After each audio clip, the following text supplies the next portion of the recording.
Chapter 18. And it came to pass, when he had made an end of speaking unto Saul, that the soul of Jonathan was knit with the soul of David, and Jonathan loved him as his own soul. And Saul took him that day, and would let him go no more home to his father's house. Then Jonathan and David made a covenant, because he loved him as his own soul. And Jonathan stripped himself of the robe that was upon him, and gave it to David, and his garments, even to his sword, and to his bow, and to his girdle. And David went out whithersoever Saul sent him, and behaved himself wisely. And Saul set him over the men of war, and he was accepted in the sight of all the people, and also in the sight of Saul's servants. And it came to pass, as they came, when David was returned from the slaughter of the Philistine, that the women came out of all cities of Israel, singing and dancing, to meet King Saul, with tabrets, with joy, and with instruments of music. And the women answered one another as they played, and said, Saul hath slain his thousands, and David his 10,000s.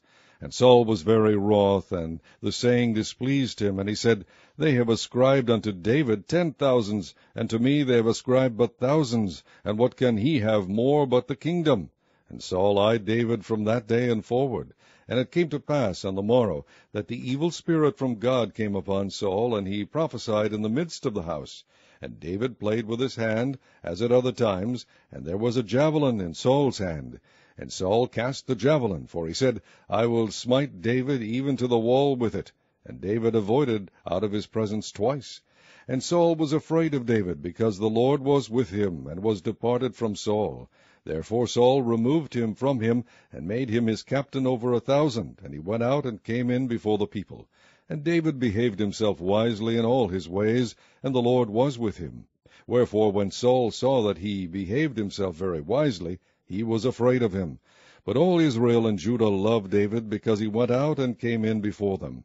And Saul said to David, Behold, my elder daughter Merab, her will I give thee to wife. Only be thou valiant for me, and fight the Lord's battles. For Saul said, Let not mine hand be upon him, but let the hand of the Philistines be upon him. And David said unto Saul, Who am I, and what is my life, or my father's family in Israel, that I should be son-in-law to the king? But it came to pass at the time when Merab Saul's daughter should have been given to David, that she was given unto Adriel the Maholathite to wife. And Michal, Saul's daughter, loved David, and they told Saul, and the thing pleased him. And Saul said, I will give him her, that she may be a snare to him, and that the hand of the Philistines may be against him. Wherefore Saul said to David, Thou shalt this day be my son-in-law in the one of the twain. And Saul commanded his servants, saying, Commune with David secretly, and say, Behold, the king hath delight in thee, and all his servants love thee. Now therefore be the king's son-in-law. And Saul's servants spake those words in the ears of David.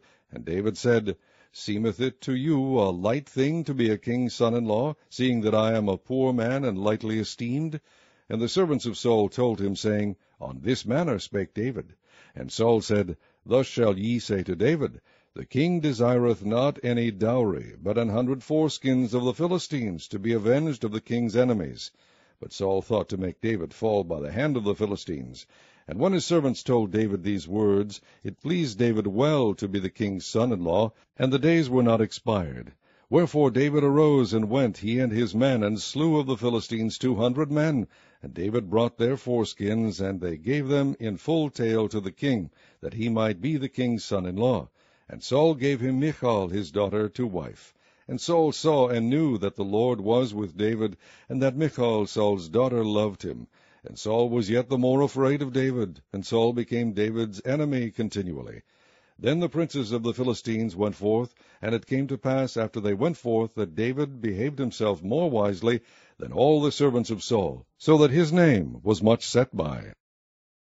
Chapter 19. And Saul spake to Jonathan his son, and to all his servants, that they should kill David. But Jonathan Saul's son delighted much in David. And Jonathan told David, saying, Saul my father seeketh to kill thee. Now therefore, I pray thee, take heed to thyself until the morning, and abide in a secret place, and hide thyself.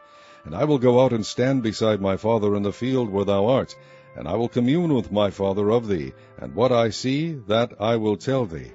And Jonathan spake good of David unto Saul his father, and said unto him, Let not the king sin against his servant, against David, because he hath not sinned against thee, and because his works have been to thee ward very good. For he did put his life in his hand, and slew the Philistine, and the Lord wrought a great salvation for all Israel. Thou sawest it, and didst rejoice. Wherefore then wilt thou sin against innocent blood, to slay David without a cause? And Saul hearkened unto the voice of Jonathan. And Saul sware, As the Lord liveth, he shall not be slain. And Jonathan called David, and Jonathan shewed him all those things. And Jonathan brought David to Saul, and he was in his presence, as in times past. And there was war again, and David went out and fought with the Philistines, and slew them with a great slaughter, and they fled from him. And the evil spirit from the Lord was upon Saul, as he sat in the house with his javelin in his hand. And David played with his hand. And Saul sought to smite David even to the wall with the javelin. But he slipped away out of Saul's presence, and he smote the javelin into the wall. And David fled and escaped that night. Saul also sent messengers unto David's house to watch him, and to slay him in the morning. And Michal, David's wife, told him, saying, If thou save not thy life tonight, tomorrow thou shalt be slain. So Michal let David down through a window, and he went and fled and escaped. And Michal took an image, and laid it in the bed, and put a pillow of goat's hair for his bolster, and covered it with a cloth. And when Saul sent messengers to take David, she said, He is sick. And Saul sent the messengers again to see David, saying, Bring him up to me in the bed, that I may slay him. And when the messengers were come in, behold, there was an image in the bed, with a pillow of goat's hair for his bolster. And Saul said unto Michal, Why hast thou deceived me so, and sent away mine enemy, that he is escaped? And Michal answered Saul, He said unto me, Let me go, why should I kill thee? So David fled and escaped, and came to Samuel to Ramah, and told him all that Saul had done to him. And he and Samuel went and dwelt in Naioth. And it was told Saul, saying, Behold, David is at Naioth in Ramah. And Saul sent messengers to take David, and when they saw the company of the prophets prophesying, and Samuel standing as appointed over them, the Spirit of God was upon the messengers of Saul, and they also prophesied. And when it was told Saul, he sent other messengers, and they prophesied likewise. And Saul sent messengers again the third time, and they prophesied also. Then went he also to Ramah, and came to a great well that is in Sechu. And he asked and said, Where are Samuel and David? And one said, Behold, they be at Naioth in Ramah. And he went thither to Naioth in Ramah, and the Spirit of God was upon him also. And he went on and prophesied until he came to Naioth in Ramah. And he stripped off his clothes also, and prophesied before Samuel in like manner, and lay down naked all that day and all that night. Wherefore they say, Is Saul also among the prophets? Chapter 20. And David fled from Naioth and Ramah, and came and said before Jonathan, What have I done? What is mine iniquity? And what is my sin before thy father, that he seeketh my life? And he said unto him, God forbid, thou shalt not die. Behold, my father will do nothing either great or small, but that he will shew it me. And why should my father hide this thing from me? It is not so. And David sware moreover, and said, Thy father certainly knoweth that I have found grace in thine eyes. And he saith, Let not Jonathan know this, lest he be grieved. But truly as the Lord liveth, and as thy soul liveth, there is but a step between me and death. Then said Jonathan unto David, Whatsoever thy soul desireth, I will even do it for thee. And David said unto Jonathan, Behold, tomorrow is the new moon, and I should not fail to sit with the kings at meat. But let me go, that I may hide myself in the field unto the third day at even. If thy father at all miss me, then say, David earnestly asked leave of me, that he might run to Bethlehem his city, for there is a yearly sacrifice there for all the family. If he say thus, It is well, thy servant shall have peace.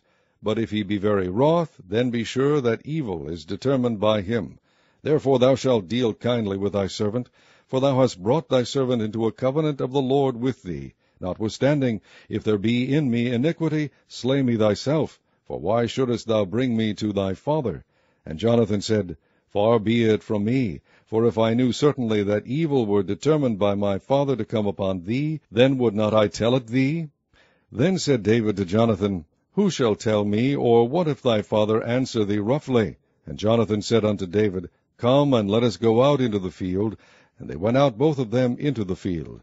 And Jonathan said unto David, O Lord God of Israel, when I have sounded my father about tomorrow any time, or the third day, and behold, if there be good toward David, and I then send not unto thee, and shew it thee, the Lord do so, and much more to Jonathan.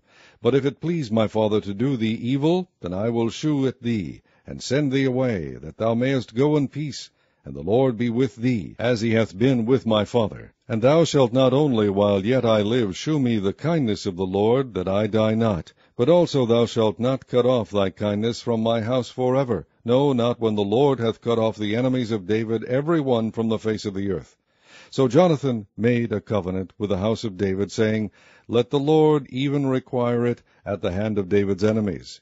And Jonathan caused David to swear again, because he loved him, for he loved him as he loved his own soul. Then Jonathan said to David, Tomorrow is the new moon, and thou shalt be missed, because thy seat will be empty. And when thou hast stayed 3 days, then thou shalt go down quickly, and come to the place where thou didst hide thyself, when the business was in hand, and shalt remain by the stone Ezel. And I will shoot 3 arrows on the side thereof, as though I shot at a mark. And behold, I will send a lad, saying, Go, find out the arrows. If I expressly say unto the lad, Behold, the arrows are on this side of thee, take them. Then come thou, for there is peace to thee, and no hurt, as the Lord liveth.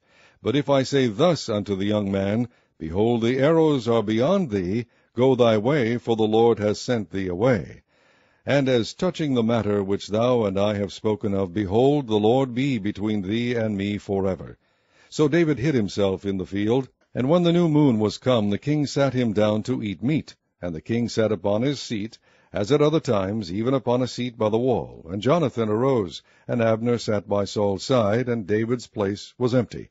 Nevertheless Saul spake not anything that day, for he thought, Something hath befallen him, he is not clean, surely he is not clean.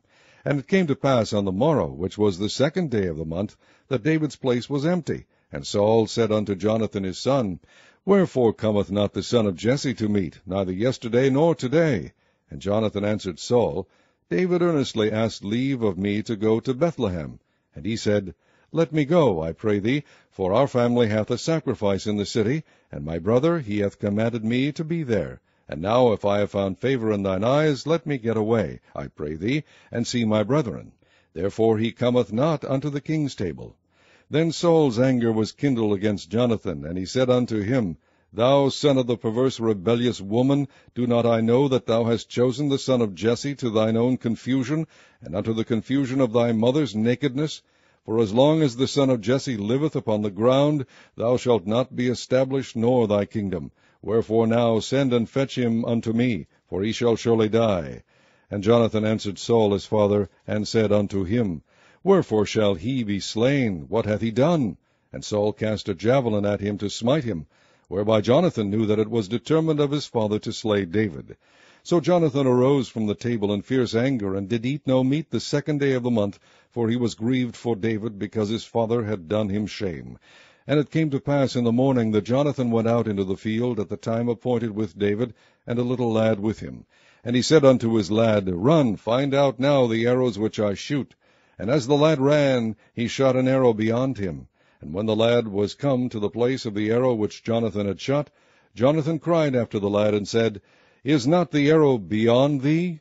And Jonathan cried after the lad, Make speed, haste, stay not. And Jonathan's lad gathered up the arrows, and came to his master. But the lad knew not anything, only Jonathan and David knew the matter. And Jonathan gave his artillery unto his lad, and said unto him, Go, carry them to the city. And as soon as the lad was gone, David arose out of a place toward the south, and fell on his face to the ground, and bowed himself 3 times. And they kissed one another, and wept one with another, until David exceeded. And Jonathan said to David, Go in peace, forasmuch as we have sworn both of us in the name of the Lord, saying, The Lord be between me and thee, and between my seed and thy seed forever. And he arose and departed, and Jonathan went into the city.